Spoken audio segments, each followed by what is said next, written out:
Negalvojau, kad man kada nors patiks dirbti su kvepalais, nes tai buvo tas sritis, apie kurią aš mažai nutuokiu. Mano viena draugė, kuri dirba su nišiniais kvepalais, mane pripratino prie ekstraktų, prie kitokio kokybiško kvapo.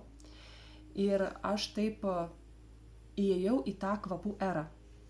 Kvepalai įvedė mane dar į kitokią patirtį. Aš pati dėka kvepalų pradedu labiau pažinti ir atskleisti save. Kviečiu ir jūs eiti visada į tas patirtis. Nenusistatyti iš anksto arba neužbrėžti savo ribų, kad tai ne man, tai ne apie mane. Nuolatos mumise vyksta pokyčiai. Tiems pokyčiams poslinkis ateina tada, kada mes įsileidžiam kažką naujo į savo dienos rutiną.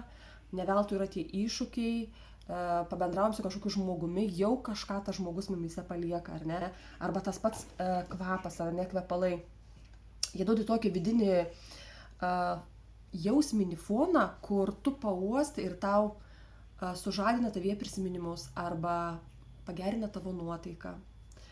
Nutvieska tavo veidą šypsena ir tu pasikvėpi, nes tu galvoji, kaip skaniai, kaip gera. Tai va, kuo daugiau tokių įvairiausių emocinių, jausminių stimuliatorių reikia turėti savo dienoje. Tam, kad galėtumėt įvesti save į tokią būseną, kurioje jūs norite būti, kurioje norite likti, kuri jums yra maloni, nes mes žmonės natūraliai ieškome visur malonumo.